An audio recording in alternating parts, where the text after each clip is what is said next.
Network Engineer's Blueprint for ACI Forwarding. As I said, my name is John Weston. I'm a technical marketing engineer. I work in the data center networking group. And I've been working on the ACI solution for about 10 years, or from when it was actually first released. Today's session is also a 3000 level session, so it's an advanced session. So hopefully you already have some good understanding about ACI concepts. Also, this session has a lot of content in the PDF that I'm not going to be able to present. It's a really full PDF with a lot of content. And I hope that you can use that PDF as a good resource for operating your ACI fabrics. Like all sessions, we have a WebEx space. Join this space if you want to post questions, and I'll answer those questions throughout the week, or you can also ask questions during the session or at the end of the session. The agenda today is split up into two parts. The first part is the architecture. This is where I do a deep dive on ACI forwarding. And then in the second part, we're going to look at some useful tools that you can use that'll help you troubleshoot, debug, or even verify the forwarding in the ACI fabric. And then at the end, we'll go through some packet walks where we take what we've learned in the first part and some of these tools, and we'll verify the actual packets are forwarded as we expect. There's a glossary of terms, of acronyms for your reference. We'll cover all of these in the presentation, but that's for your reference, so it'll be in the PDF. So to get started, what is different in ACI forwarding? And ACI, application-centric infrastructure, what does that actually mean? Well, if we look at how ACLs work in a traditional network or traditional device, the ACL is matching your network addressing, your MAC address, your IP address. And then there's some rule in the ACL that either permits, denies, or you may be even doing some forwarding decisions like policy-based routing. In ACI, the classification is the group, an endpoint group or an endpoint security group, and then we apply the policy, kind of like the ACL, to either permit, deny, or maybe even redirect that traffic. So in ACI, if you've looked at any ACI documentation, you may have seen this three-tier application, web, app, database. That's the kind of the application-centric. So we're applying the policy based on the application, not necessarily directly against the network classification like an IP or a MAC. So how do we achieve this application-centric? Well, one difference in ACI from maybe a traditional network is all traffic going through the ACI fabric is always classified to a group. So there's no traffic that goes through the fabric that doesn't belong to a group. And we'll see how that works. The first thing are endpoints. Endpoints are your IP addresses, your MAC addresses. These are the devices that are connected to the ACI fabric, your servers, your virtual machines, and that's the identity of that device. So we classify that into endpoint groups or endpoint security groups, but that's the endpoint. Now, endpoints in the data center are not only going to communicate with each other, but there's going to be external devices connecting into the data center.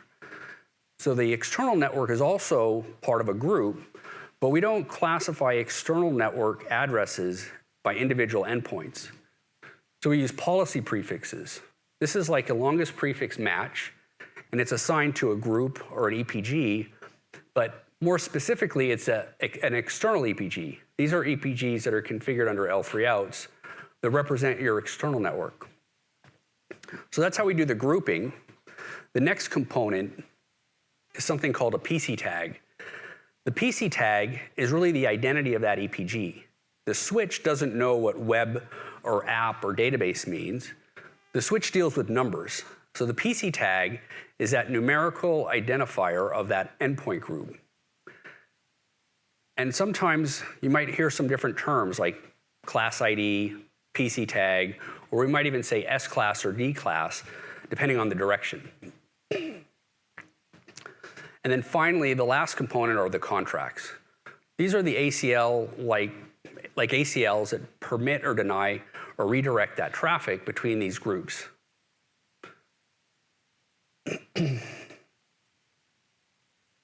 So let's look at how these groups or endpoint groups are deployed in the actual fabric.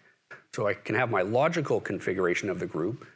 When I deploy that on a switch, I might configure that endpoint group with an NCAP VLAN on my front panel port, and that connects to my device in the data center. That could be a hypervisor or a server. And that VLAN is the VLAN on the wire. That's the VLAN that the neighbor device is going to use to communicate.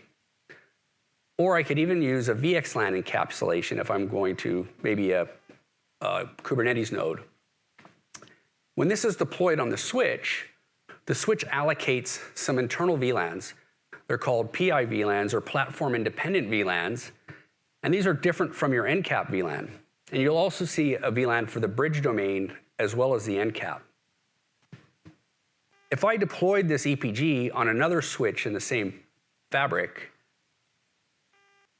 those PI VLANs are probably going to be different. That's not really a problem in ACI because inside the fabric, these are only locally significant to the leaf, but across the fabric, ACI is a VXLAN fabric. So we're not dealing with VLANs, we're dealing with VNIDs or VXLAN network IDs. The NCAP VNIDs are not really used for the forwarding of traffic. For data plane forwarding, if it's a bridged flow, we use the bridge domain VNID.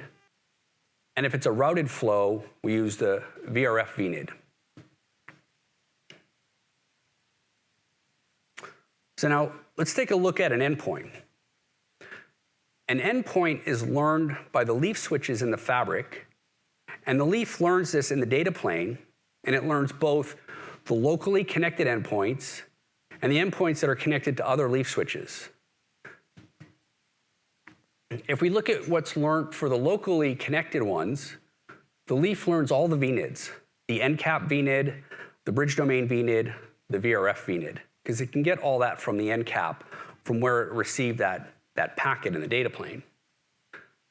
For the remote learn, it only learns one VNID, because it's coming from the VXLAN packet, and there's only one VNID in the VXLAN packet. It's going to be either the VRF VNID or the bridge domain VNID, depending on whether it's bridged or routed. The next thing in the endpoint table is it learns the interface from where it received that packet. In the case of a local learn, it's the front panel port interface. And for the remote learn, it's a tunnel. This is the tunnel interface that's how it reaches the TEP address, tunnel endpoint of the leaf where that endpoint is connected. And then finally, because ACI is a group-based policy fabric, it learns the group or the PC tag information. It learns that locally from the NCAP mapping to the EPG, and it also learns that from the data plane for the remote learn. So I mentioned the tunnel, and I also mentioned the tunnel endpoint. What is a tunnel endpoint? Well, it's used for the overlay communication, and it's basically the source and destination of my VXLAN traffic. And in ACI, there are multiple TEPs or tunnel endpoints, but there are three common types. The first is the PTEP, the physical tunnel endpoint. This is allocated to every switch. And if you ever go into the UI and you look at the fabric inventory, you'll see a column with an IP address. That's the PTEP for every switch. It's also used for VXLAN tunnels for non-VPC connections and for L3 out connectivity. The next type of TEP is the VPC TEP. This is an Anycast TEP allocated to all VPC pairs where you have endpoints connected on a VPC. And then the last one is called the proxy TEP. This is also an Anycast TEP, and it's assigned to the spines, and it's used for proxy forwarding, and I'm going to cover proxy forwarding a little bit later in the session. If you want to go to the CLI of your switches, you can enter the show IP interface command. It'll list all the loopbacks, and the mode will tell you what type of TEP that is.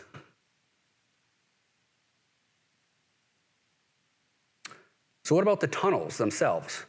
Well, the tunnels are just logical interfaces telling the switch how to reach that remote TEP. And how the tunnels are actually programmed on the switches depends on a few things. One way is in the data plane. So the switch is receiving that VXLAN traffic from that TEP address. That can cause the switch to create that logical tunnel interface. In the case of an L3 out connection, because the L3 out or the border leaf is redistributing the external prefixes into BGP, it may learn that PTEP or physical TEP of the border leaf from the BGP update.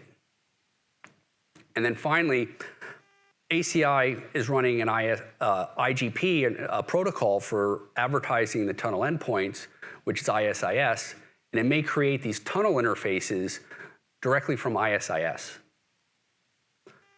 So if you go to the switch and you do show interface, you'll also see a bunch of logical tunnel interfaces. So let's look at an example of how this endpoint learning happens. Endpoint 1 is connected to this leaf. It starts sending traffic to endpoint 2. In the data plane, the ingress leaf always learns the MAC address. So it's going to add the MAC address to the endpoint table. Depending on the configuration, whether I've allowed that leaf to do IP learning, it'll also learn the IP address. So it'll create that endpoint record for the MAC and the IP. It also notifies the COOP database on the spine, which creates an entry in the spine proxy. Again, I'm going to cover spine proxy later, so I'll just park that for now. But it updates the spine. And then on the egress leaf also learns the endpoint information in the data plane from that VXLAN packet, where it learns the group, the VNID, and the IP address. So how does it learn that group information, that PC tag? So now we're going to take a look at the actual VXLAN packet. So the original data plane packet from the server is encapsulated in a UDP header, which is a VXLAN header. And a part of the VXLAN header is the VNID. So we know that's going to be the bridge domain VNID or the VRF VNID, depending on whether it's bridged or routed. And the next field is the PC tag. That's where the class ID or PC tag is carried. So if you're familiar with VXLAN GPO, group policy option, in like non-ACI, this is the equivalent. We call it iVXLAN, but it's basically a superset of the VXLAN GPO. And then finally, there are some additional flags that are set. And this carries some additional information, something like policy applied. It tells the leaf whether policy was applied on that packet. And it also can tell it, don't learn this endpoint. So what happens with forwarding if a leaf switch doesn't have that remote endpoint learn? And in what cases will it not have it? Well, the first one is if the source or destination is behind an L3 out. L3 outs are policy prefixes. We don't have endpoint learns for the L3 out networks, so there won't be an endpoint in the database. If the source or destination is in another VRF, there's no endpoint learn. And also if it's disabled by the configuration. Or simply, the remote endpoint might not be talking to the fabric, so it might not be known. So it's kind of like a silent host. That's another scenario where it won't know the remote endpoint. So let's look at an example for the L3 out. The prefix, or we call it the policy prefix, is configured by the user for the L3 out. So this is an example in the UI where this prefix 1099.99.0/24 has been configured for that external EPG. So it maps to that PC tag. And then there's a CLI command that also shows that information. So in the case of the leaf switch not knowing the remote endpoint, we can also do show IP route for that endpoint IP address. If that endpoint IP address is part of a bridge domain, you'll see a static route with that keyword pervasive. Pervasive means that's a bridge domain subnet. And the next hop of that route is going to be one of the spine proxy TEPs that I mentioned earlier. And if I look at the policy prefix, it also shows a class ID of 1. That means that that class ID, that belongs to the fabric. And we'll take a look at an example of that a little bit later. So now, a quick recap kind of what we've already been looking at. So traffic goes to the ingress leaf. If the ingress leaf knows the remote endpoint, it can apply the policy and then send the packet with the policy applied set to yes. If it doesn't know, it still forwards the packet if it has that pervasive route to the spine, and it sets policy applied to no. If on the egress leaf, if the policy applied bits are yes, it just forwards the packet. It doesn't apply policy again. And if the policy applied bits are no, then it can apply the policy and send the packet. And this show zoning rule is an example of how you can check on the leaf what that policy is. It shows the source and destination PC tags.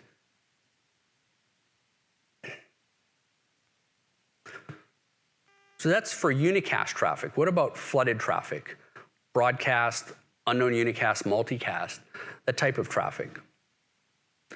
So how does ACI flood that traffic? Well, it also uses VXLAN, and in the outer VXLAN packet, the destination address is going to be a multicast address. This multicast address is called a group IP outer address, and it's allocated to every bridge domain and every multicast routing enabled VRF. And you can see this address in the UI. So if you go to the UI and you look at the bridge domains, you'll see this multicast address. One thing I'd like to point out about this multicast address you see in the UI, the least significant 4 bits of these addresses are always all zeros. And we'll see why that is. This multicast forwarded flooded traffic is also sent on what we call a F-tag tree. It's a loop-free tree that ensures that packet reaches all the switches in the fabric, all the leaf switches, that has either that bridge domain or VRF deployed. And the last thing to keep in mind, we don't apply security policy. The zoning rules, the EPG classification, contracts, that's not applied to any of the flooded traffic. So let's look at an example for a flooded packet. This endpoint is going to send an ARP packet, and we have ARP flooding enabled. So it selects the bridge domain JIPO for that BD and the F tag. There are actually 13 F tags in the fabric that are used for the data plane flooded traffic. So it selects one of those F tags and sends it to the root spine for that F tag. So that goes to the spine, and then the spine, knowing that it's F tag 0, for example, sends it down all the links for F tag 0. Now, having multiple F tags means that the flooded traffic can get load balanced across the fabric. We don't send all flooded traffic down one tree. So how does the spine know which F tag was selected? Well, that's where those least significant 4 bits come in. The multicast address that you see in the UI, and if, for example, it was 225.0.0.0, the leaf switch would do a hash and select one of the 13 F tags, and it populates the 4 least significant bits with the F tag number. So in this example, it would be .9. So whenever you see that multicast address in the UI, it's not really a single address, but it's really a range of multicast addresses for all 13 of those F tags.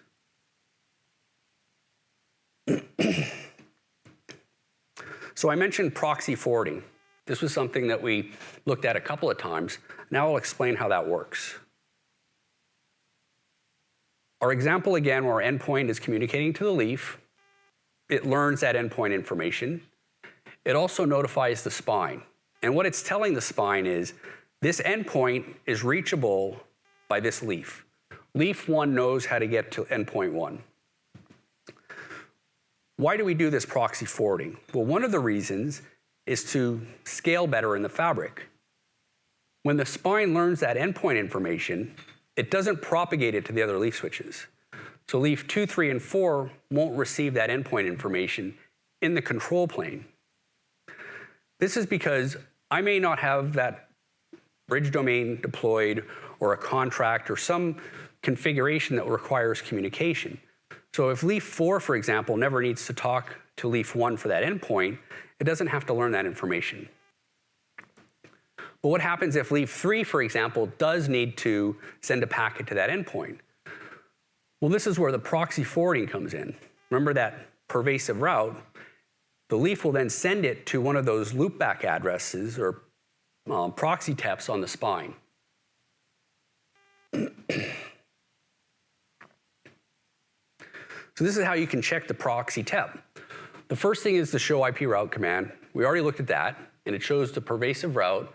And then the next top is some TEP address in the fabric. If I look at this command, I list the proxy TEPs that it knows about. And there's actually 3 of them. There's one for the MAC address, one for the IPv4 address, and one for the IPv6. Because I issued a show IP route command, it makes sense that it's the v4 proxy TEP. If I was issuing IPv6 route or maybe looking at the MAC address table and the tunnel interface, it would use the v6 or the v4 or the MAC proxy TEP.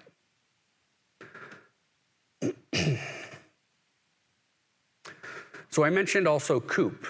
What is COOP? Well, COOP is also called the database. The proxy database is sometimes called the COOP database. This contains all the endpoint information that's stored on the spines. COOP is also a protocol.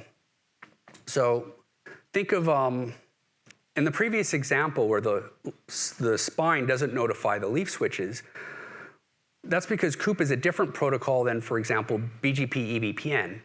If it was BGP EVPN, the EVPN update would go to all the leaf switches. But we don't do that with COOP. So COOP is the routing protocol for advertising that information. And the leaf switches are citizens, and the spines are oracles. So it's called the Council of Oracles Protocol. It's also used for announcing more information than just the endpoints, multicast addresses, or some of the fabric-owned addresses like the SVIs for the bridge domains. It's synchronized across the pods using EVPN. Excuse me. So even in one pod, we don't use EVPN, but between pods, we use EVPN to synchronize the COOP database across all spines. It has all the information to forward the packet. The spines don't do any policy enforcement. It's really just forwarding packets to the correct destination. The information is stored in hardware, and on a modular spine, where we store it in the fabric modules, it only stores it in 2 fabric modules. Even if my modular spine has 4 or 6 fabric modules, a specific record is only going to be stored in 2. Okay, another packet walk type example. Again, we have our endpoint sends traffic to the leaf, the ingress leaf. It doesn't know where the remote endpoint is, so it uses that proxy route. It sends it to the spine. Now, what happens if the spine also doesn't know that endpoint? Maybe that's our silent host scenario.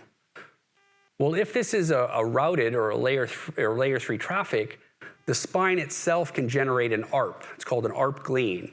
It takes that destination address, adds it to an ARP packet as the target address, and then it floods that down a multicast group, so it gets flooded just like the multi-destination traffic, and it goes to all leaf switches in the fabric. The leaf switch then checks that address, that target address, against all of its configured BD subnets. If it finds a match, it generates an ARP packet out all of the ports where that bridge domain is deployed. So that's the ARP glean. If a switch doesn't have a bridge domain subnet that matches that IP, it just simply ignores the ARP glean packet. This only works for routed packets. If this was a bridge packet and the leaf didn't know the MAC address where that was connected and it sent it to the spine proxy, if the MAC address entry wasn't on the spine proxy, the spine would drop that.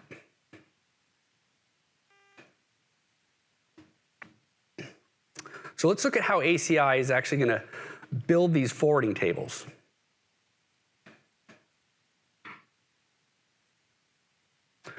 So if we look at legacy behavior, we use a control plane, right? ARP, ND, to learn the layer 3 address mapping to the MAC address. So that's a control plane learn. And then a regular switch is going to learn the MAC address in the data plane. That updates its MAC address tables. So far in any of my examples, I haven't looked at the MAC address table or the ARP table, right? We're looking at the endpoint information. So on ACI, the endpoint information is learned for both MAC and IP in the data plane. And in addition to the network addresses, the MAC IP, it also learns the security or the group information. That's the PC tag, right? It can learn it from the NCAP mapping on the local leaf, the NCAP to group, or in the VXLAN packet. So now we're going to drill down a little bit deeper and look at the actual tables on the leaf switch. So these are different processes on the leaf switch. And because we're learning this in the data plane, it's really going to hit the hardware layer first, which is the ASIC layer. So these are the commands that you can issue on the leaf to look at the ASIC level information from using something called HAL. And then from the ASIC layer, it's going to send that up to the line card process. This updates a process called EPMC, which stores that information at the line card layer. And these are the commands that you can issue there. And then finally, it sends it up to the supervisor process, and this is stored in a process called EPM. Endpoint manager process, those are the show commands, and those are equivalent to the show commands we've already looked at, show endpoint. And one tip, typically the commands that you're most familiar with are always going to be at the supervisor layer. The ones that go down to the line card and the ASIC, those are more of your like show internal, show platform commands. And you're probably not going to use those all the time, but they're very useful when you're troubleshooting or debugging. ACI leaf switches are always fixed switches. They're not modular. We don't have a modular leaf switch. So even though we show ASIC line card supervisor, this is not a supervisor module or a line card module. These are just processes on the switch. So keep that in mind. And in the data plane learning, we don't just send information up from the ASIC in that direction, but an example would be a VPC pair. If this was a VPC pair, the switch that first learned this endpoint would send a control plane message to the other peer, and then that peer would then program it first in EPM, and then send it down to EPMC or the line card, and then finally into the ASIC. So the learning can happen actually in both directions.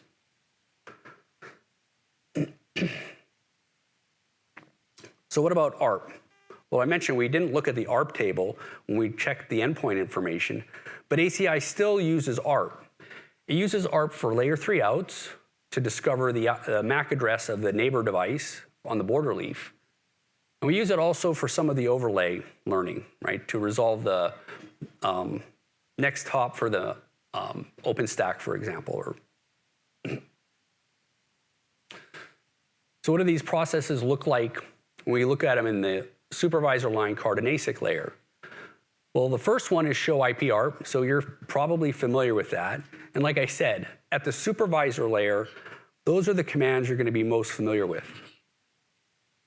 These are also commands that are the same on NXOS as it is on ACI. So if you're familiar with this on NXOS, these may look familiar to you. Like UFib. UFib is the line card layer where that information is stored, and those are the associated commands. And then at the ASIC layer, we use HAL again, and that's the command to look at the ARP information at the ASIC layer. And that's the L3 routes command. And we'll see this L3 routes command several more times. So what about routing information? Okay, at the supervisor layer, show IP route. I'm sure everyone's familiar with that one, show IPM route. And then at the line card, we have our UFib and MFib. So these are the forwarding tables at the line card. And then at the ASIC layer, we have, excuse me, a number of commands, but the L3 routes appears again. So one troubleshooting tip, excuse me. What should you do first when you're troubleshooting a flow, for example? Where should you look? The first thing is always look at the endpoint table. Even if you expect that address to be connected through an L3 out and you don't expect it to be in the endpoint table, you should always look at the endpoint table first, because that address may have been mislearned as an endpoint, and that's definitely going to cause forwarding issues in ACI. So always check the endpoint table first. If it's not in the endpoint table, then you can issue your show IP route command. And you'll either see it as a static route to the pervasive spine proxy tab. That indicates it's a BD subnet route, or it might be an external route to your border leaf. If it's not in endpoint table or any of the show IP route output, then the forwarding is not going to happen. It's going to get dropped. But always look at the endpoint table first. Quick question. Yes? What sort of example? Why would you get a mislearn? What sort of scenario would lead to that? Okay, so the scenario is what would lead to a mislearn of the endpoint. I'm actually going to talk about that in a few more slides, so I'll cover that. Thank you.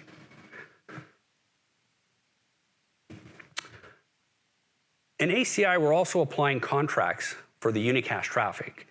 So that contract information is also stored in these tables.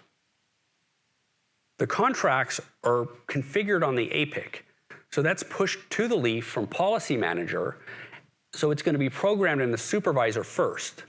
So that's the command to look at it, the show zoning rule. We already looked at show zoning rule a little while ago. The next process, which is also the same as NXOS, is ACLQoS, and that's the command you can issue there.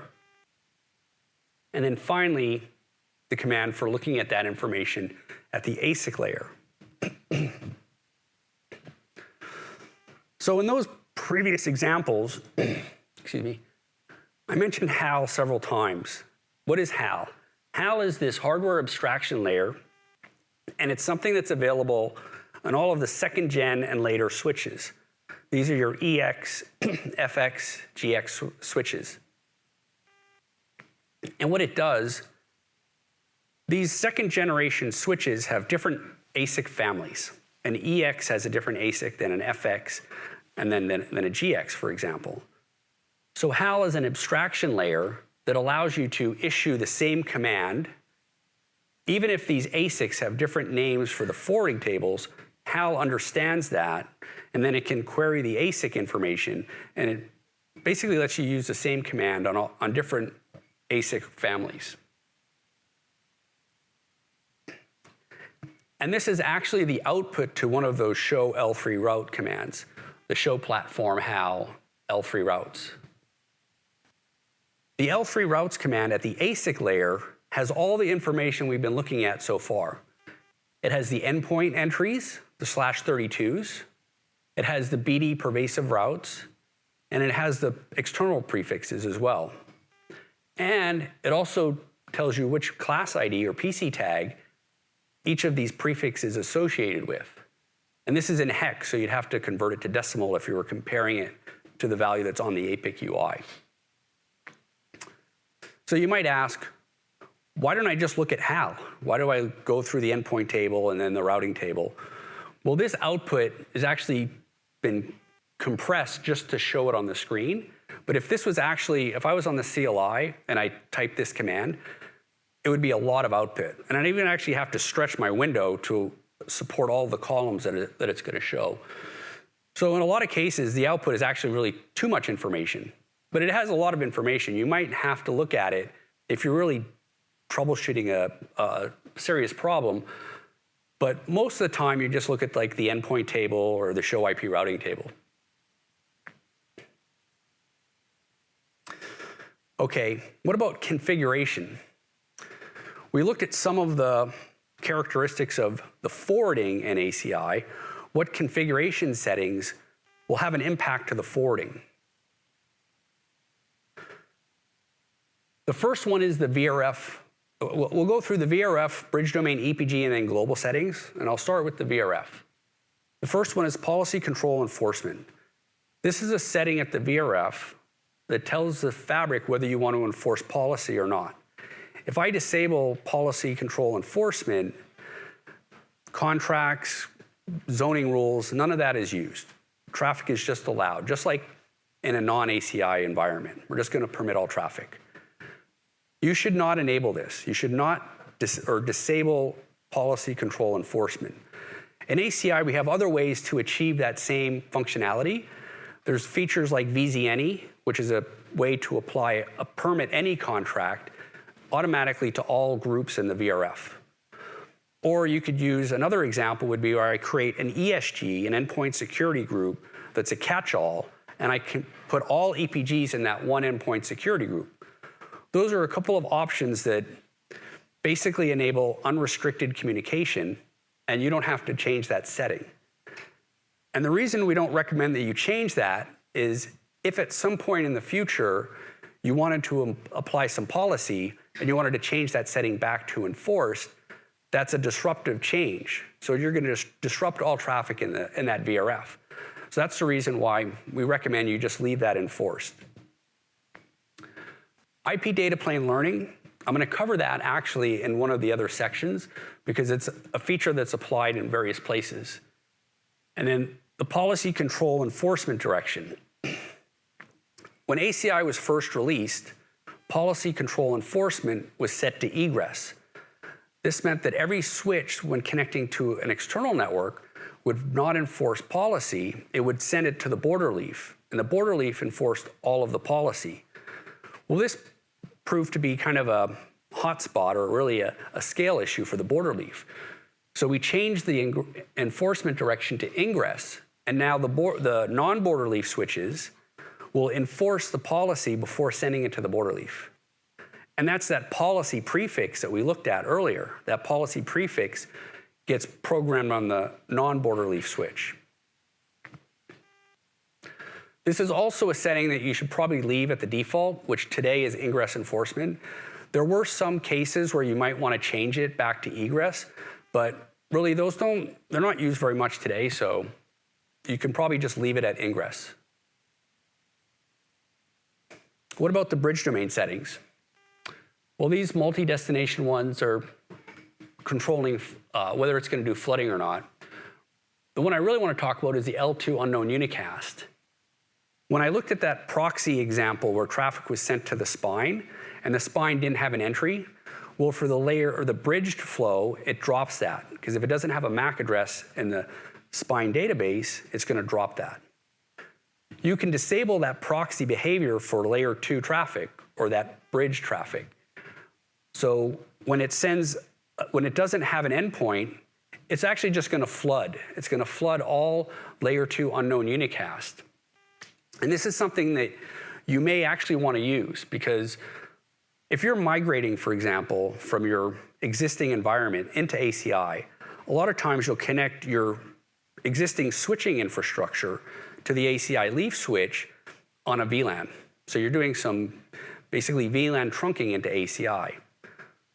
Well, that external switching network, which is doing MAC address learning, that's not part of the ACI fabric. So they're not going to tell the spine where MAC addresses are connected. So in that environment, you definitely want to enable the layer 2 unknown unicast flooding so that it gets flooded into the switched environment. So that's one example where you'd want to enable that. Did you have to do that for quiet speakers as well? I'm sorry? Did you have to do that for quiet speakers as well? Yes. So the question is, would you do that for like silent host connectivity? Yes, that's another reason you might want to flood that if you have silent hosts and it's a bridged flow. So a lot of times in ACI, you might not define the BD gateway. It's just going to be for layer 2. So in that case, you probably want to enable the flooding.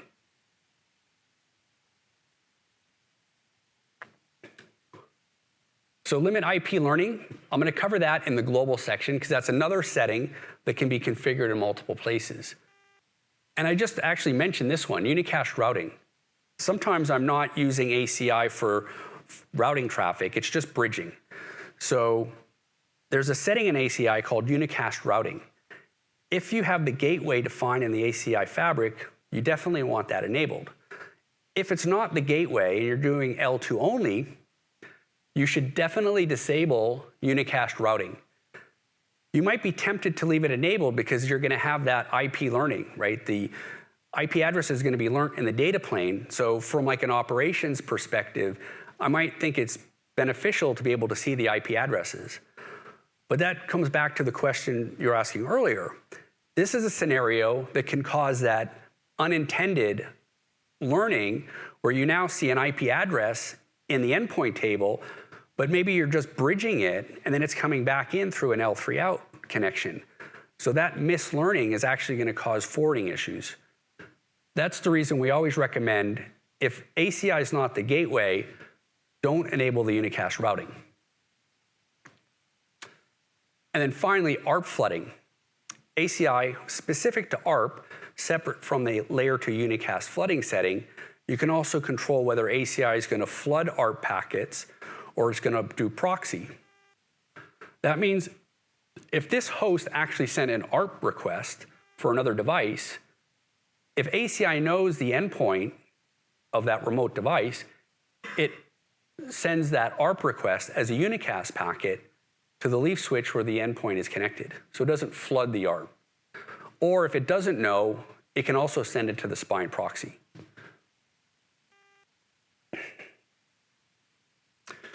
We also have some EPG level configuration. Flood and encapsulation is doing basically what it says. It's going to restrict flooding to the end cap if I'm doing multiple encapsulations. The layer 4 to 7 virtual IPs, this is a feature that it's still used, but it was something that was configurable, from various or many releases ago.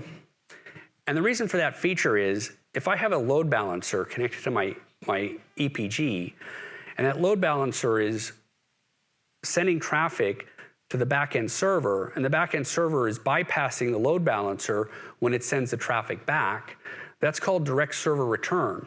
And that causes some endpoint learning issues. So we added this feature where you can configure the L4 to 7 virtual IPs, and the fabric doesn't learn the VIP addresses as endpoints. And that actually works, but it requires some additional configuration. But we added this disabled data plane learning feature per prefix and per IP address. This is something you can configure at the EPG level and the bridge domain level. And when you configure this prefix, the fabric won't learn the endpoints that you've configured for disable IP learning. And if that's a /32, it can be used for the VIP in the DSR use case as well. So you can cover the L4 to 7 virtual IP use case with this feature as well.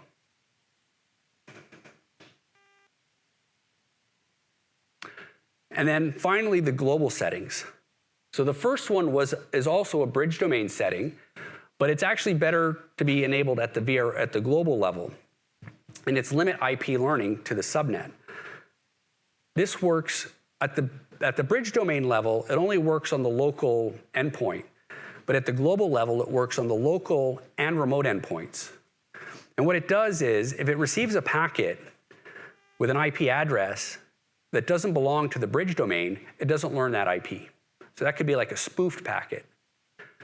In the remote case, if that was a routed packet in the VXLAN data plane that carried the VRF VNID, it wouldn't be able to know which bridge domain to check for that IP address.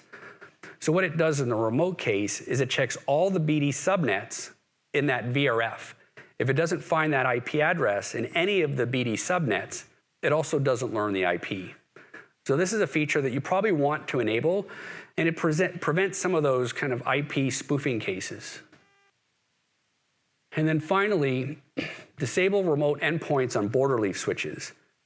This is something that you probably don't need to even worry about, but it's a setting that was added some time ago, and it solved a few IP learning issues, specifically when we had a mix of Gen 1 and Gen 2 switches in the fabric. So hopefully by now you don't have any Gen 1 switches. They might still be in your database or data center. So if so, you might need to enable that, but if you don't have that, you can just leave that. Okay, now we looked at a lot of tables, we looked at the configuration. Now we're going to dive a little bit deeper, and we're actually going to go and look at the anatomy of a switch. So I already mentioned Gen 1, Gen 2 leaf switches. What does that mean? When ACI was first released, we had a switch model that was called, or a number of models, but a switch platform that was basically our Gen 1 leaf, which was built with two ASICs. One was by Cisco, and the other one was by Broadcom. So it had two ASICs on the switch.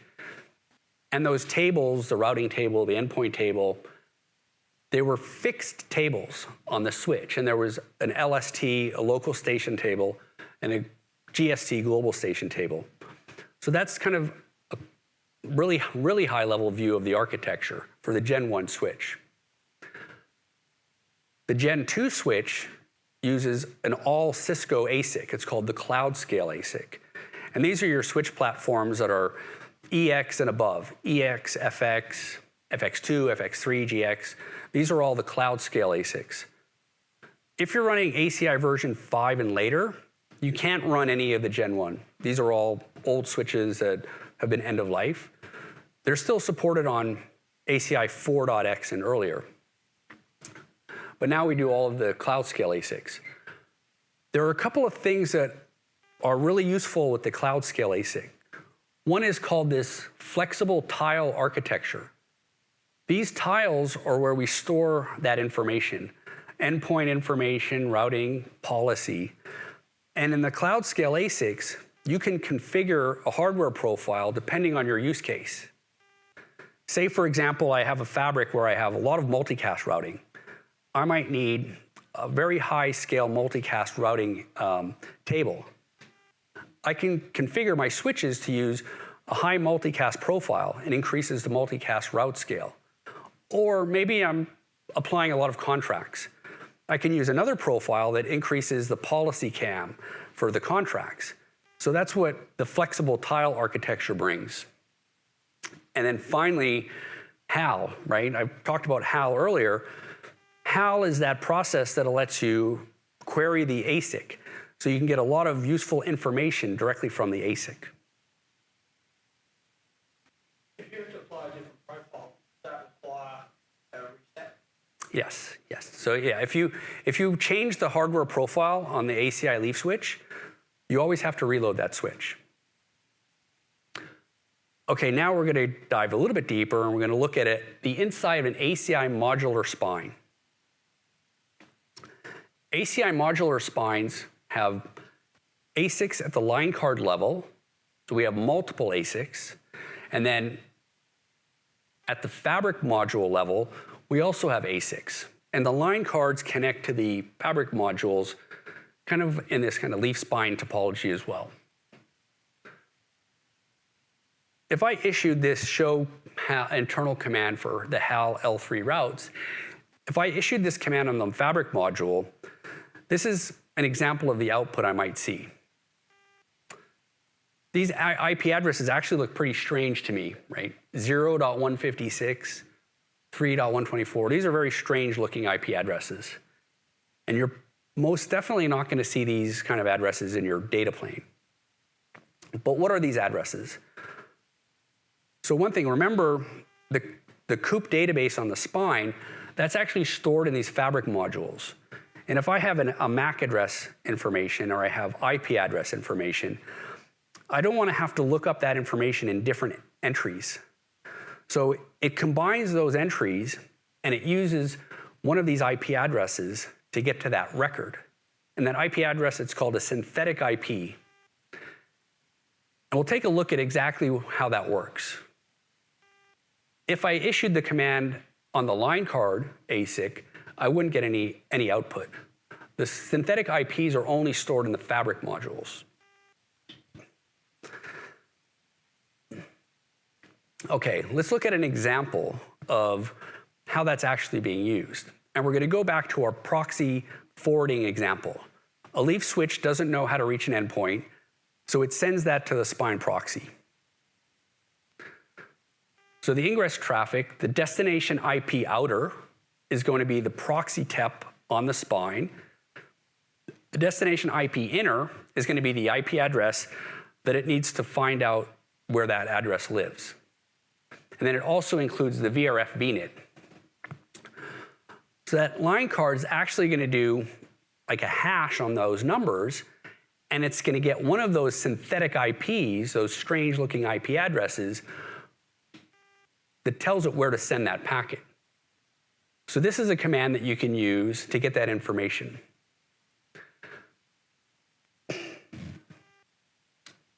This command, where you run that command on the synthetic IP, actually tells you which fabric modules to send that packet to retrieve that COOP record.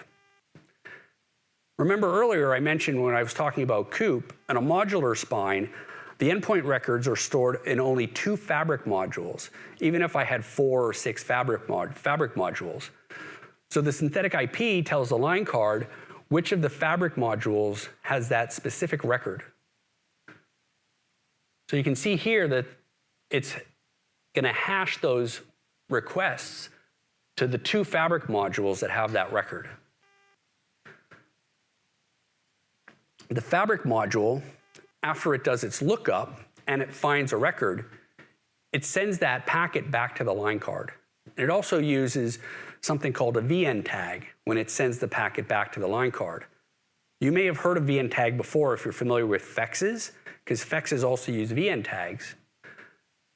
But what that VN tag is actually doing is when it sends it back to the line card, it tells the line card which port to forward that packet. That means that the line card doesn't have to do a route lookup. And that's kind of how it works with the FEX as well, right? The FEX is not looking up any routing information. It's just being told by the parent, send that packet on this port. So it works in a similar way.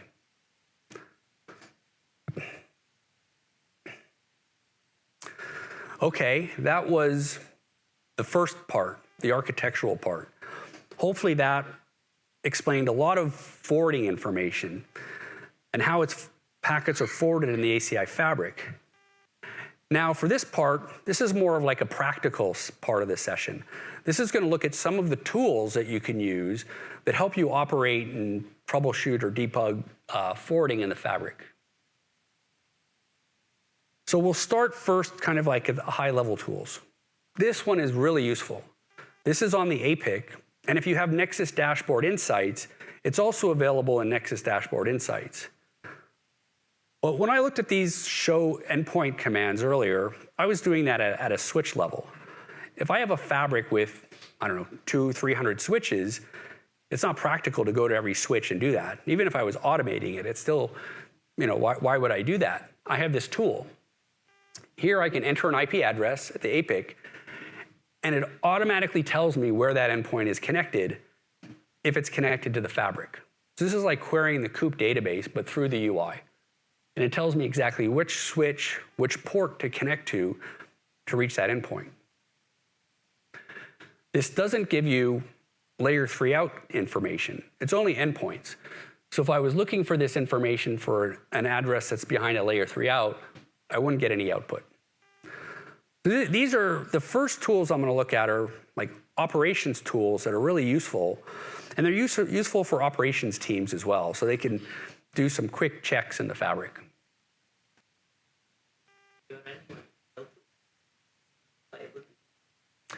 So the question is, if you're running L2, could you use this? If you have IP data plane learning enabled, or no, if you have unicast routing enabled, you will learn the IP, but we don't recommend that. But even if you're just doing bridging, it learns the MAC address as well. So you could put the MAC address in that MAC address here as well, and it'll do the same thing. It'll find MAC addresses. Yes. This next tool is just kind of an example of some of the options you have at the tenant level. So here I'm at the tenant, and I've gone to the operational tab, and I'm looking at packets and L3 drop. So here I can see my source and destination address, and the protocol, and I can see that this was dropped. So this is something that was probably dropped because of my contract. I'm not permitting ICMP in that contract. So this is useful, especially when we're applying policy in the fabric. You can also issue this CLI command. If you prefer to do things from the CLI level, a lot of these options have UI and CLI equivalent commands. So this is the equivalent for the CLI. One other thing I'd really like to highlight, to get to this information, I went to the operational tab. Many objects, probably most objects, when I talk about objects, I'm talking about things like VRFs, bridge domains, L3 outs, the configuration in APIC. Many of those in the APIC have an operational tab. So I'd encourage you to kind of explore the APIC UI and always look for the operational tab, because it's going to give you a lot of useful operational information. It's going to give you the PC tags, the VNIDs, it'll give you routing information, information like that. So it's really useful.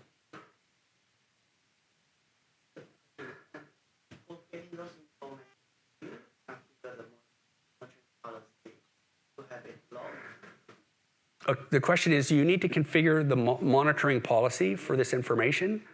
No, this information is available.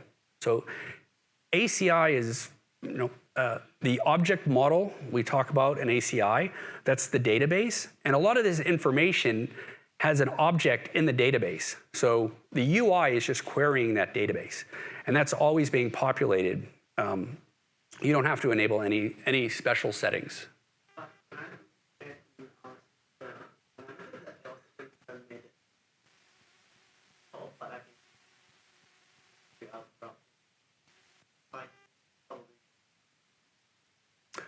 Okay. Okay. Yeah, so the question is, you were not seeing the L3 permitted traffic in the UI. If you look at the contract configuration in ACI, all of your permits are not logged. Only the deny at the end is automatically logged. You can, if you want, and when you configure your contract, you can configure the permits to log. In the contract or the filter configuration, you can add the log keyword and it'll log the permits as well. But the logs are also rate limited on the switch. So it's only going to send maybe 500 packets per second to the CPU to log that. So you're not going to see log for every single packet, but even at that rate limited packets per second, it's still probably enough to troubleshoot.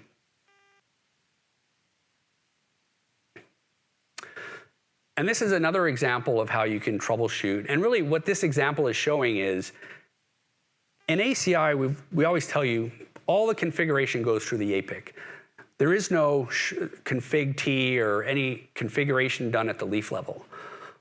But at the leaf level, you still have access to a lot of the show commands that you're probably using today on non-ACI switches, like the show interface command. So this is really an example to show the commands that you're already familiar with.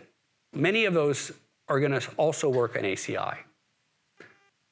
A couple of examples of what you might see in ACI. The ACI fabric does mostly cut-through switching. Sometimes store and forward, depending on the change of the link speed, but a lot of times it's doing cut-through switching. Now, with cut-through switching, it's already started forwarding that packet before it might see a bad CRC. So what it does is it inverts the CRC so that the next upstream store and forward switch, it'll see that as what we call a stomped CRC, so it knows that it can drop the packet. So that's what that stomped CRC means, and the output errors will be incremented by the switch that's doing that stomped CRC. So this is just an example of something you'll see in ACI. And we also mentioned buffer drops, but in your ACI fabric, you probably have very high speed links between your leaf and spine. So I'd be very surprised if you actually ever see buffer drops in that case. If you prefer to check some of these counters across your entire fabric, these are some examples of commands that you can issue on the APIC, which will check these errors. this is really just an example. But the other thing I want to point out, I think I had a few examples earlier of where I'm using this mo query command.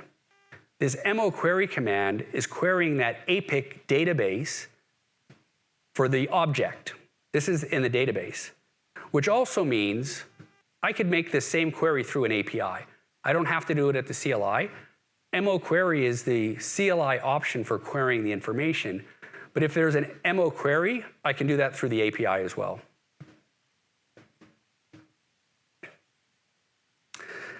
Okay, those are kind of the high-level operational tools.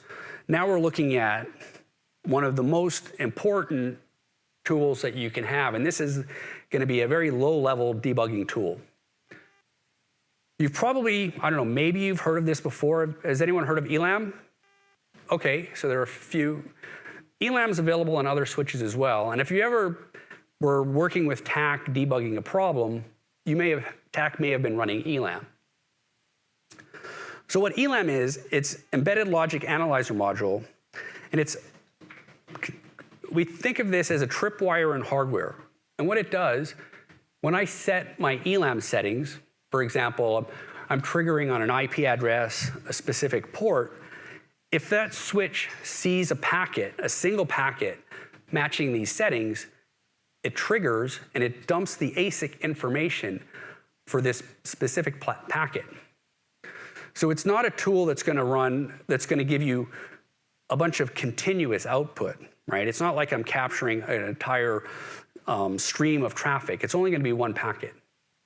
And the other thing is, the set parameters, you really want to make sure that that's very specific to what you're trying to capture. I don't want to say set IP any, because it's going to trigger on any packet that hits the switch, and it's probably not going to be the one that I'm looking for. So be very specific when you set the parameters. So when the first packet is seen by the switch, it triggers that.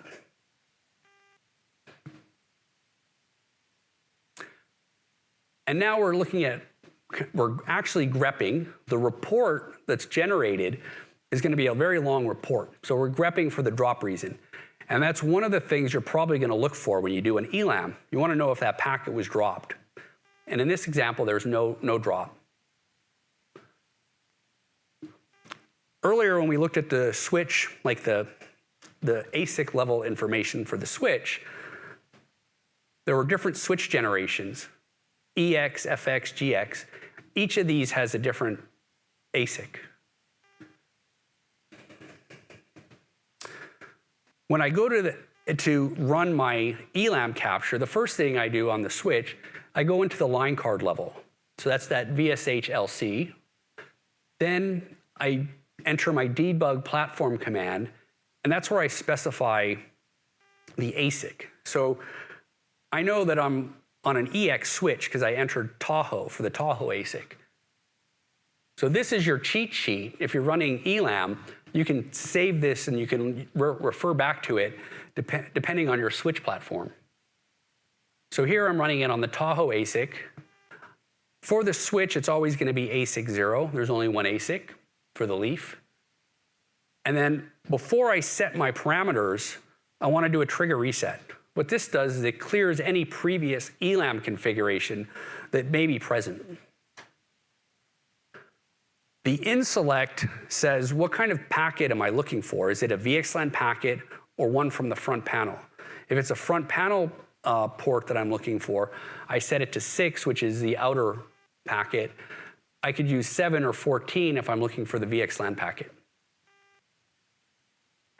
And then the last 0 on the in-select is just 0 or 1. Probably set it to 0. That changes the output that you're going to receive. Then once we start setting the parameters, here I'm setting IPv4, dest IP. If you're running this in your fabric or your switches, just hit the question mark and it's going to give you a list of what you can set. It'll probably be different if you're doing in select 6 or 14. And then finally, start to enter the ELAM. And then you'll see that triggered whenever ELAM trips.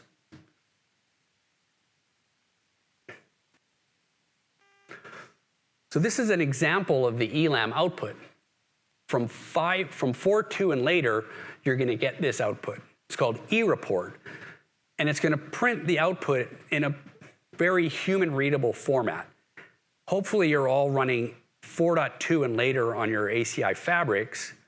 If you're running a version before 4.2, you won't have this e-report. You'll have a report, but it's just going to be a bunch of hex code, and it's actually really difficult to read. So this is something that you want to be on 4.2 and later for. Earlier, the security, the drop said no drop, but if you actually are finding drops in your fabric, you might see some different drop reasons. This one is security group deny. So this one's pretty straightforward. That means that there was a contract in place and it's dropping it because of the contract. These are some other examples. So this is for your reference if you're actually debugging this in your fabric and you see some of these other reasons. Modular spines. I'm not going to go into too much detail, but really, hopefully you don't have to run an ELAM on a modular spine because there are multiple ASICs, so it's actually very complicated. Fortunately, you don't have to use this command on the modular spines as much. Most of the troubleshooting is at the leaf. But if I do need to run ELAM, this is actually a really useful tool, the ELAM Assistance app. And this can be either downloaded from the DC App Center and installed on your APIC, or if you're running a later version of APIC, it may already be installed by default. And what this does, in the UI, it gives you the ability to run ELAM. All I have to do is select my nodes and set my parameters. I don't have to worry about the ASIC type or the InSelect 6 or 14. And then once that triggers, I get also a very nice human-readable formatted report. And I can select either an express, detailed, or raw output for that report. So I don't have to go to the CLI and run that. Another useful tool is something called ftriage. This is basically a tool that automatically runs ELAMs on all of the switches in the fabric and tells you, the exact path that packet might take through the fabric. A very useful tool that you may not be familiar with. And ftriage, it would be nice if we had a UI view, a graphical view as well for ftriage. We have something that's very close, but this is something that's on Nexus Dashboard Insights. But what this tool does is it provides a number of checks. Checks routing table information, additional checks, and it also does ELAM and ftriage. So the output that you would get from the connectivity analysis is something similar, but a graphical view of the path that my packet actually took through the entire fabric. ACI also supports some other tools that you're probably already familiar with, SPAN, ER-SPAN. And one recommendation is you should probably have an ER-SPAN set up in your fabric where maybe you have a VM that's running Wireshark and you have that already set up. So if you ever need to debug something, you can just turn on ER-SPAN and you can actually send the traffic there. Because sometimes it's nice or necessary that you actually want to look at the actual packet. Some other tools require, like external tools, ACI also supports NetFlow and flow telemetry for Nexus Dashboard Insights. So these are some external tools that'll help troubleshoot. Okay, those are the tools. Now we're at the final section. This is where we're going to do some packet walks. This is where we're going to take the information that we covered in the architectural part and the ELAM tool, and we're going to actually look at those examples and ensure that what we think is happening with ELAM. One of the things that you probably want to do in ACI is when you're troubleshooting issues, you may suspect, and you may be right, that that issue is not actually in the network. It's something outside the network. But these tools will help you prove that in the ACI fabric. You know how the forwarding is supposed to work, and the tool actually tells you, is it behaving as you expect? So this is probably a very familiar screen by now. I'm doing, again, another packet walk. And we're going to start with a bum traffic or flooded traffic. So this switch sends an ARP. It selects the F tag to send that packet to the spine on the JIPO for the F tag, right? That's what our flooded flow looks like. And if we look at the MRoute table on that leaf, we can see that it has two interfaces to the spine. So that's how it's going to send that multicast flooded packet. How did I know what multicast group to look for? Well, we saw this earlier, right? I can find the multicast group information in the UI, or if I really want to, I can use these CLI commands. Okay, now we're going to prove that's happening. We're going to run ELAM. So this is my ELAM configuration. You can see the settings there. I'm looking for ARP, and it's triggered. Okay, so now I'm going to look at the ELAM output. The first thing you always want to do when you're running ELAM is check the VLAN endcap. Make sure that that matches the endcap that you expect that packet to arrive on. Don't forget, ELAM is going to trigger on the first packet it sees, so you don't want it to trigger on the wrong packet. So always check the VLAN endcap. The other fields that you want to look at are the final forwarding fields. We can see that it's bridged and it's flooded. That's what we expect for an ARP packet. And then finally, there are no drops.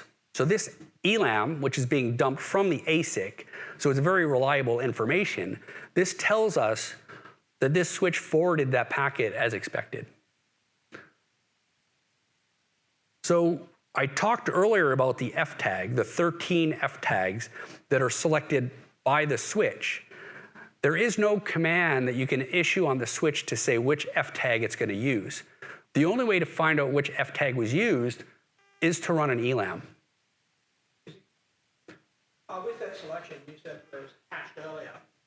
Is it always going to be the same F tag for the same endpoint group or same flow?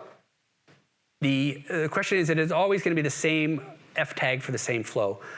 It will be the same F tag for the same flow. The hash will be something like the VDID, or I don't know exactly all the parameters, but for the same flow, it should be the same hash.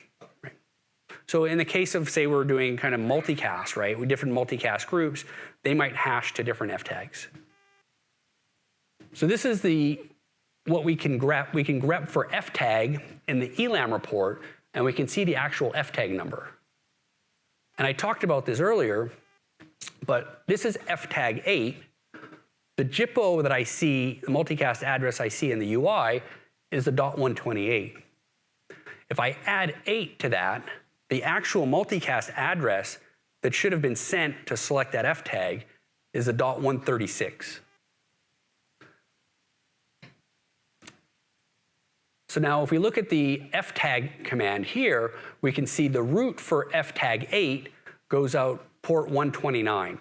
So even though I looked at my MAC address, my multicast routing information, I saw 2 OIFs, I know from the ELAM which one it's selected because I know which one is the route for that F tag.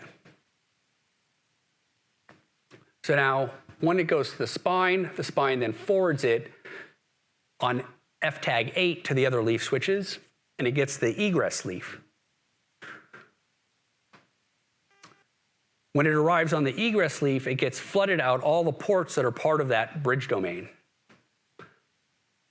But let's see if that's actually what's happening. So again, we're going to run another ELAM. Now we're triggering on InSelect 14 because it's VXLAN, and we see it was triggered. So what does that report tell us?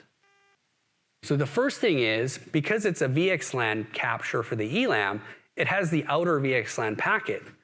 So it actually sees the JIPO that's used. And we can see it's the .136. So that's what we expected for F tag 8. We look at the final forwarding information. This one is a bridged and flooded flow. So that's expected and not dropped. So for our flooded traffic, we just proved that what we expected to happen is actually happening by dumping that information from the ASIC. What about if my leaf switch that received that packet was a VPC? In the case of VPC, both peer switches are actually going to receive that packet. So which one forwards? We don't want them both to forward. That's going to be a duplicate. So VPC uses a designated forwarder that's per flow. So per flow, it selects which VPC switch is a designated forwarder, and only the designated forwarder floods the packet. This is also available in ELAM. So if I look at, for VPC and ELAM, the one that has the DF bit set is a designated forwarder. So this is how I can tell, even in a VPC case, which switch forwarded that packet. Okay, what about a bridge flow? Another example of our familiar diagram. The leaf switch receives a packet. We looked at this before. It's going to be a bridge packet. It knows it's bridged because it looks at the MAC address. If the MAC address is not the switch's own MAC, called the router MAC, which in ACI by default ends 19FF, if it's not that MAC, then it needs to bridge it. So it looks up the endpoint for the MAC address information. So earlier when we were looking in the UI, there was a question on, does it work for layer 2? The endpoint table also works for MAC addresses. That tunnel interface is going to go to the spine proxy, so it's going to actually, no, in this case, because the endpoint is learned, that tunnel is the egress leaf switch. So we want to do the same thing again. We want to prove that what we expect to happen is actually happening. So we run ELAM. And now let's look at our ELAM output for our bridged flow. First thing, again, check the access end cap, and we can see the MAC address in this case. If that is being sent over a tunnel, we will see some end cap indexes. This is also where some of those show platform and show internal commands that are looking at HAL, you can also use those commands with some of the output from the ELAM to get that information. So here, if I use this platform internal HAL tunnel command, I get the tunnel endpoint address, which should match the TEP address of the remote leaf. It's also the same tunnel that we saw when we did a show interface tunnel. We saw the same address information when we looked at what we expected to happen. So this is proving that it's working as we expected. And then the final forwarding results are unicast. It's not a broadcast or multicast. It's still bridged, and it's a hit. The hit means that switch knew how to forward the packet. And again, no drop. So on our ingress leaf, we've proven that it's behaving as we expected. Another field that's in the ELAM is called the O vector. The O vector gives you this output, and then you can issue this other HAL command. And what that tells us is what physical interface was used to forward that packet. In this case, it was 129, which we know from the previous example, that's one of our uplinks to the spine.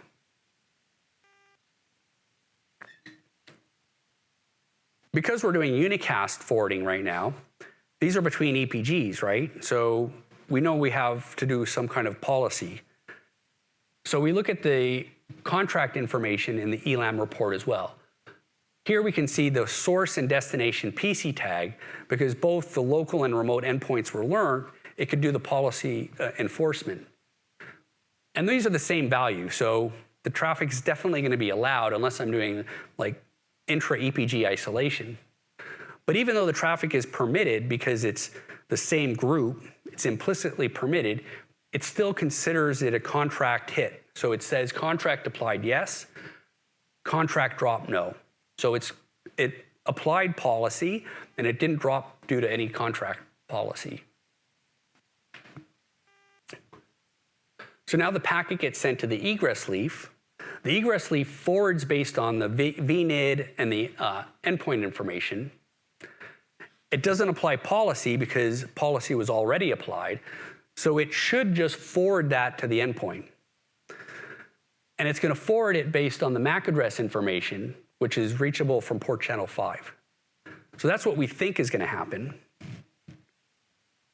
What does ELAM tell us? So ELAM, we're going to do the same thing on the egress switch. We see in the ELAM that the policy applied bits are set. So we don't have to worry about applying policy. That's what we expected. It also tells us the VNID.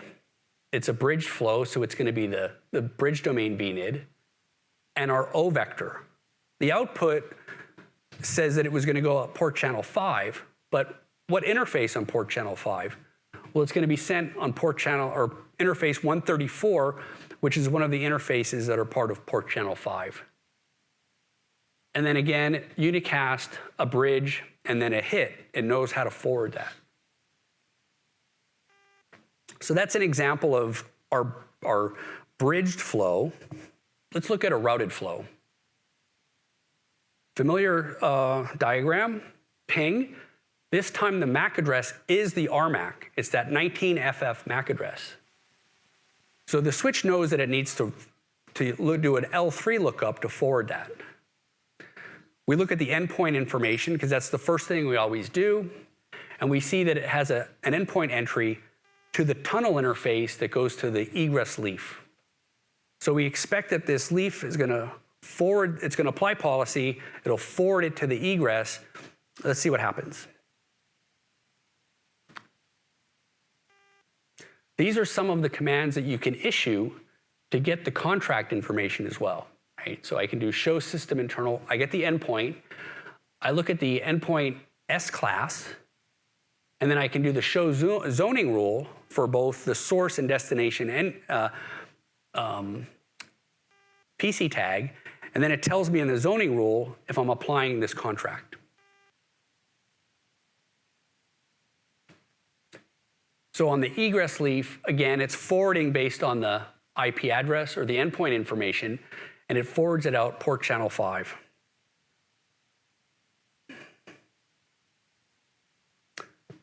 Let's look at our proxied unicast case. So now this is where the endpoint is not known.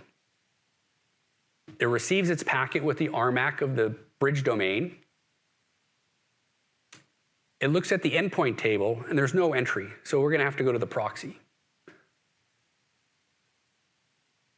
I have my show IP route command, and I see the IP address to the spine proxy, and then my command that verifies which proxy TEP it's sent to, which is the v4. We don't know the group information for the destination, so it can't apply policy, so policy applied is set to no. And then it forwards it to the spine. Okay, let's prove this again with our ELAM. So these are the settings, it's triggered, and now we're going to look at an ELAM report for a proxied flow. First thing, we check the end cap again. We want to make sure that this is arriving on the end cap that we expect. We can see that the destination MAC is the 19FF, so it's the RMAC of the leaf. And we have our other forwarding information, right? So we know it's a tunnel. We looked at this earlier, and we can do the show platform to get the proxy TEP address from the ELAM. So we verified that it's going to be sent to the proxy. The forwarding information says unicast, route, and hit. So hit means that it knew how to forward this packet. Even though there was not an endpoint entry, it still went to the spine proxy, so it knew how to forward it. Say, for example, I didn't have an entry in the routing table or an endpoint, this would be a drop, right? It wouldn't hit the forwarding, but because it can forward it, it'll say hit, and then it's not going to drop it. So that's good. We proved that. Now, we look at our O vector. We get the interface again. It goes to our spine as expected. And we're looking at the contract information. Now, the destination PC tag is 1. That's that reserved PC tag for the fabric. It means it doesn't know what the destination is. So it also says contract applied no when it sends that packet. And that's what we expected.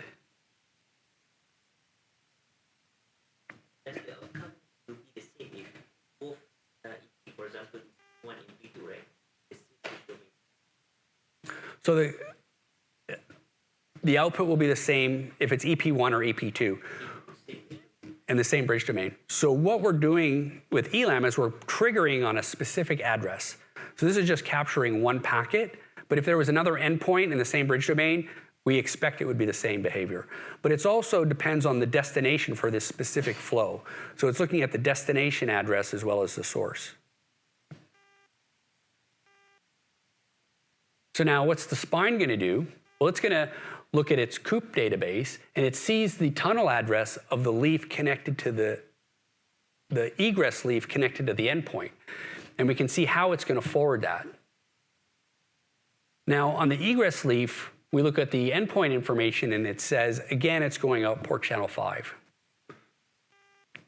The packet also says policy was not applied because the ingress leaf didn't know how to apply the policy. So it's working as expected, and we're going to set another ELAM to check the egress leaf. So here we see the contract information.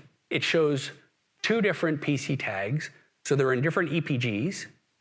So we have a contract, hopefully, that allows the traffic, and we can see that yes, we do, and the contract was hit, and it didn't drop it. So we know that the contract permitted the traffic. It also tells us an ACL QoS index. That's how we can find the contract from the ELAM.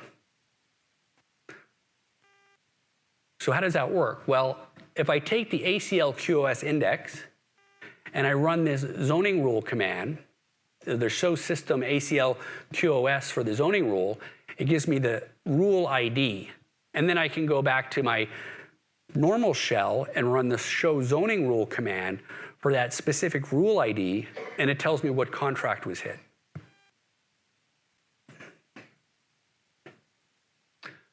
Okay, what happens when the destination is an L3 out? Well, let's look at this first from the ingress leaf. The leaf looks for the destination MAC address, determines if it should route or switch. It's an RMAC, so it's going to route. There's no endpoint entry, so it's going to look up the on the ingress leaf, there's no endpoint, so it's going to look up the route to find out how to get to the destination. And now it's not a pervasive route. It's not going to the spine proxy. It's actually going to the PTEP of the border leaf. So that's what we expect to happen. And that's the PTEP of the border leaf. This is also another command you can use, the ACI diag FNB read, that also shows the physical or PTEPs of all your leaf switches. And it derives the PC tag from that policy prefix because I've configured that policy prefix on my external EPG, and I'm doing ingress policy control enforcement. So it can apply the policy. So here are the commands that I can use to verify it. I can do the show forwarding, and it tells me what PC tag is associated to that prefix. The destination switch also doesn't have an endpoint. It's an L3 out, so we're going to look up ARP information. We use ARP for L3 outs, so we get the ARP address. We can look at the MAC address table. Some of the commands we're already familiar with, and it tells us which interface it gets sent on the egress leaf. Okay. Now, let's see the traffic coming from the ingress on the border leaf. The border leaf doesn't apply policy because we have ingress enforcement. So the border leaf does the normal lookup using some of the things that we've already looked at. Longest prefix match or show endpoint, because it might be going to an actual endpoint in the fabric. So if it goes to an endpoint, it'll get sent to the leaf. It'll go to the spine proxy. It'll do what we've already looked at before. So we can refer back to the previous examples to see how the traffic from the L3 out is going to be forwarded in the fabric. Okay, so that brings us to the end. Hopefully, you found this session really useful. The architectural information explains how the packet forwarding occurs in the fabric. And then we have some tools, and specifically ELAM, which is really useful to dump ASIC information to prove that the forwarding is happening exactly as we expect it to. or if it's not, it gives us some clue as to why it's being dropped. And the PDF, I mentioned it earlier, but I want to reiterate it, that PDF includes many hidden slides. So it's really going to be a great reference for your operations and troubleshooting of forwarding an ACI. There's some additional deep dives. I'm sure you've seen this slide already a few times. And finally, please complete your evaluation, submit your evaluation for this session. I would really, really appreciate it. And you can get a t-shirt as well. So thank you very much, and I hope you enjoy the rest of your Cisco Live.